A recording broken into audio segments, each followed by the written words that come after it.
अब हम पढ़ा रहे हैं आपको मगध। मगध राज का उत्कर्ष। चलो दोस्तों चलते हैं पॉइंट पे। मगध के सबसे प्राचीन वंश का संस्थापक कौन था? तो मगध का सबसे प्राचीन वंश का संस्थापक बृहद्रथ था। इसकी राजधानी राजगीर थी। ठीक है, क्या थी जी दोस्तों? इसकी राजधानी राजगीर थी। बृहद्रथ का पुत्र हर्यक वंश का संस्थापक था। कौन था जी? बृहद्रथ का पुत्र हर्यक वंश का संस्थापक था। जिस संस्थापक था बिम्बिसार। बिम्बिसार मगध के गद्दी पर 544 ईसा पूर्व में बैठा था बिम्बिसार। ठीक है, बृहद्रथ को हराने वाला कौन था? तो बिम्बिसार था। बृहद्रथ को हराने वाला कौन था जी? बिम्बिसार था। अंगराज मगध की मिला दिया था। ठीक है, बिम्बिसार अंगराज मगध में मिलाया था। ठीक है, बिम्बिसार जो थी राजगीर का निर्माण करा। ठीक है, बिम्बिसार राजगीर का निर्माण किया, उसे अपना राजधानी बनाया। बिम्बिसार राजगीर का निर्माण करके उसे अपना राजधानी बनाया था। ठीक है, और 52 वर्ष तक शासन किया था बिम्बिसार। ठीक है, महात्मा बुद्ध के सेवा में, देखिए यहाँ ध्यान दीजिएगा, महात्मा बुद्ध के सेवा में बिम्बिसार ने राजवेद जीवक को भेजा था। ठीक है, कहाँ भेजा था? महात्मा बुद्ध को सेवा करने के लिए जो राजवेद जीवक व्यक्ति थे उनको भेजा था।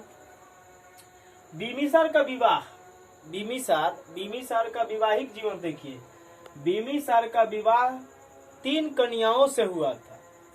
बिम्बिसार अपने शादी संस्कृति मना करके अपने अंग को मगध में सांसारिक जीवन से और बहुत बड़ा पारिवारिक बढ़ाना चाहता था। ठीक है, तो 3 कन्याओं से उनका शादी हुई थी। किससे? कौशल नरेश प्रसेनजीत के बहन महाकौशल्या से हुआ पहल का शादी। कौशल नरेश प्रसेनजीत के बहन से महाकौशल्या से शादी हुआ। ठीक है, दूसरी वैशाली के चेटक की बहन से क्षेमा से शादी हुआ।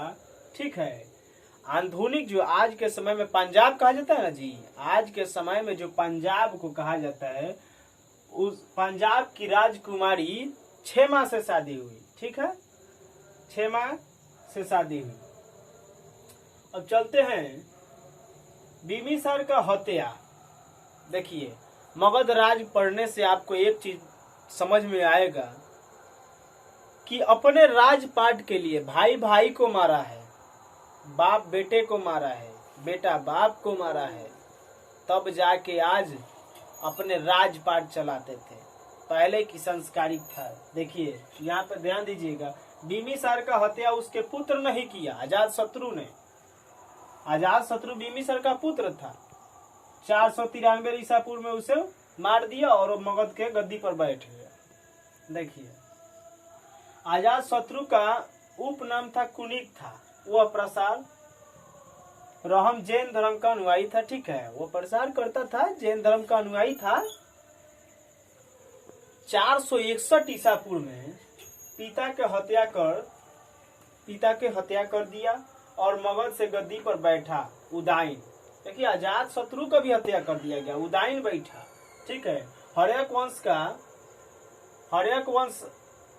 का अंतिम शासक उदयन बना। उदयन का पुत्र नागदशक हुआ। उदयन का भी पुत्र आया जिसका नागदशक हुआ। नागदशक को शिशुनाग ने 412 ईसा पूर्व में अपदास करके मगध पर शिशुनाग माने उसे भी पराजित किया और शिशुनाग वंश का नींव डाला। शिशुनाग का उत्तराधिकारी हुआ काला अशोक। शिशुनाग का उत्तराधिकारी हुआ काला अशोक। पूर्ण राजगद्दी को पाटलिपुत्र में लाया। किसने? काला अशोक। देखिए, पाटलिपुत्र में लाया। शिशुनाग वंश का अंतिम राजा नंदीवर्धन हुआ। फिर उसके बाद है नंदीवर्धन। शिशुनाग वंश का अंतिम राजा नंदीवर्धन था, जो नंद वंश के संस्थापक था। और नंद वंश के बाद है महापद्नंद की, ठीक है, जो नंद वंश का अंतिम शासक बना घनानंद। उसके बाद आया घनानंद। घनानंद की सिकंदर के समकालीन था। घनानंद जो था वो सिकंदर के समकालीन था। इसने चंद्रगुप्त मौर्य ने युद्ध में पराजित किया। किसे? घनानंद को चंद्रगुप्त मौर्य ने पराजित किया।